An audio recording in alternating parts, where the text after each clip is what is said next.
from taxes. Okay? So, Alexander Hamilton creates a national bank. Now, who's going to have to pass a law to create a national bank?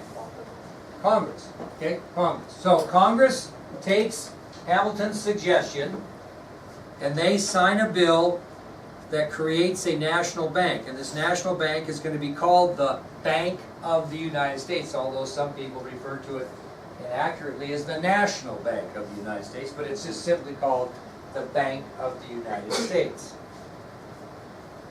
And there's your Bank of the United States. Great, big, nice, sun gun. And is it going to be the only, is that just going to be one big bank, or what's going to happen here? Is Pinnacle Bank the only, yeah, they're going to branch off. Very good, Daniel. They're going to branch this bank off into smaller banks. And where are they going to put these smaller banks geographically? In each state? No, good guess.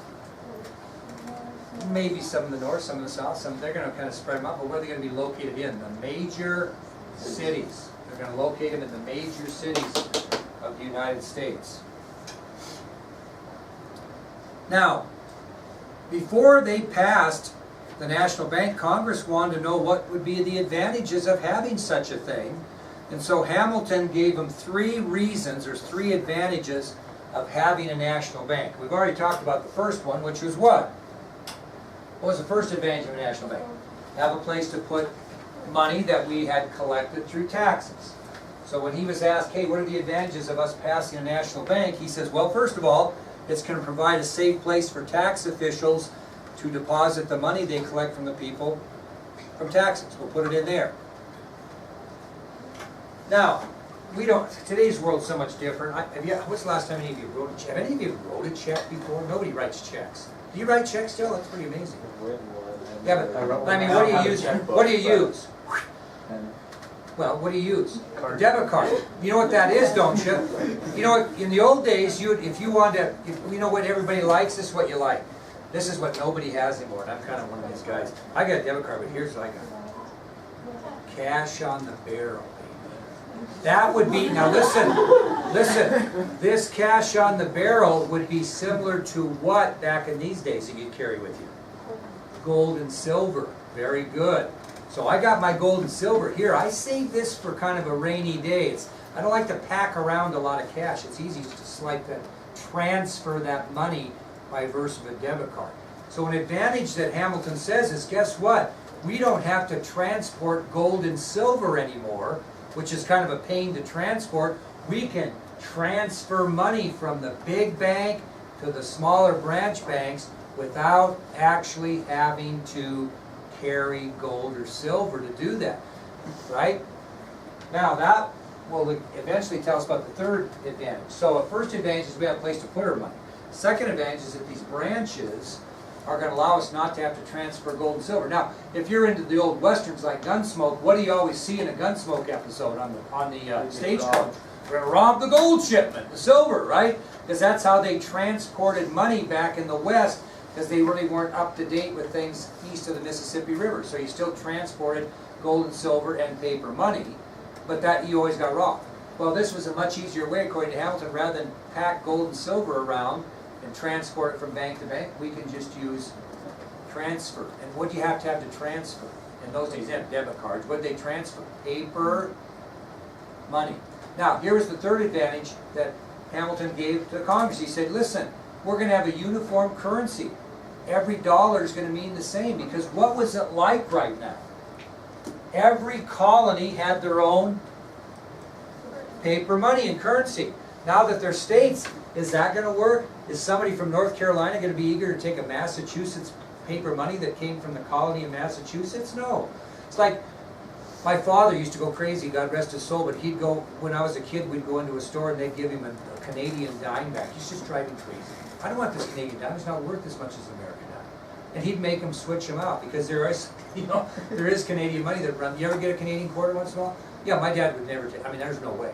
Well, the point is, if somebody came into Virginia from Massachusetts, tried to pay with Massachusetts colonial currency, what did they tell them? Take a hike. I don't want that. I want gold or silver.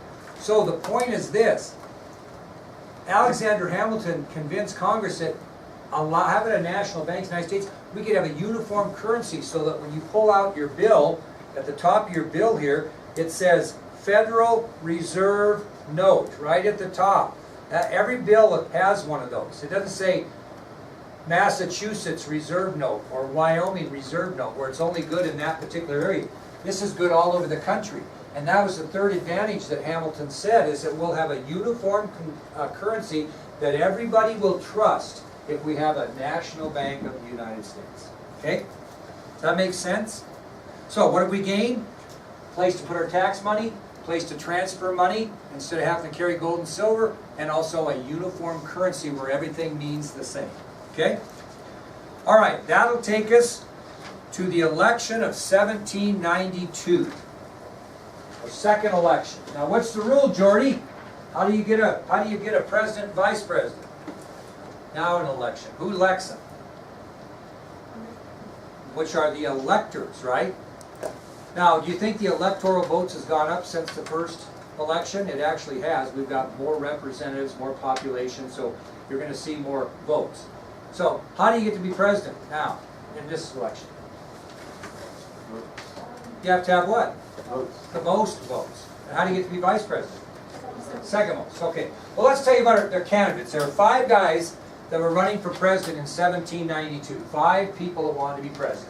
Nobody really wanted to be vice president. They ran for president. If they get the second amount of votes, then they're going to be vice president. But they're all running for president. Some will be familiar names, some will not. Obviously, who's going to run for president? George Washington. And obviously, who's going to take another stab at president, although last time all he got was the vice presidency? John Adams. John Adams. So those are your common folk, so to speak, or people you should know. Who else do you think might have run for president other than the ones that are on the ID sheet? They just might come to mind and say, he probably ran. Thomas Jefferson. Thomas Jefferson. Very good. Thomas Jefferson ran. And then a fellow by the name of George Clinton. Anybody have him on paper? He ran. And also Aaron Burr ran. Anybody have him? Aaron Burr? Okay. You probably got more information on him shooting somebody, didn't you? Yeah, okay. And he did. We'll talk about that later. So your candidates are George Washington, John Adams, Thomas Jefferson, George Clinton, and Aaron Burr. Well, we know who won. We know who won, don't we? George Washington wins. He has 132 electoral votes. He wins.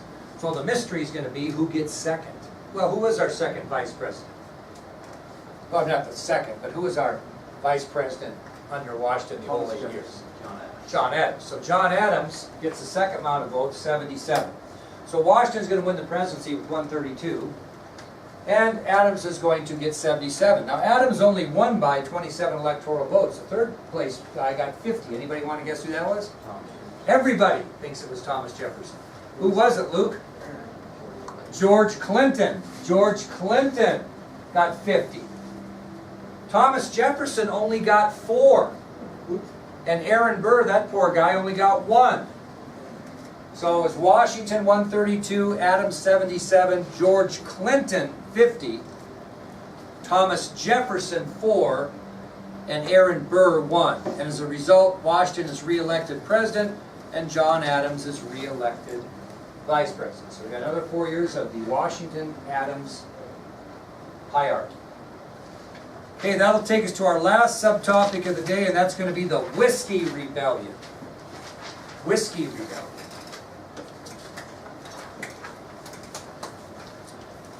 Now, have we or have we not told you that we got to start passing laws to tax people to get money in the federal treasury, right? Well, not long after Washington assumed the second presidency, Congress passed a tax on distilled liquors, which is a fancy name for whiskey, okay? So, Congress passes a tax on the sale of distilled liquor or whiskey. Now, basically what's going to happen is on every gallon of liquor or whiskey that someone sells, they're going to pay a tax on. Is that the way it is today? You know, when you go buy a bottle of whiskey, I know you never have done that, but you're going to pay a certain amount for that whiskey, and part of that price is going to be tax. And if you ever really checked into the tax on alcohol, it's pretty high. You're actually paying a pretty high tax. Cigarettes are the same thing.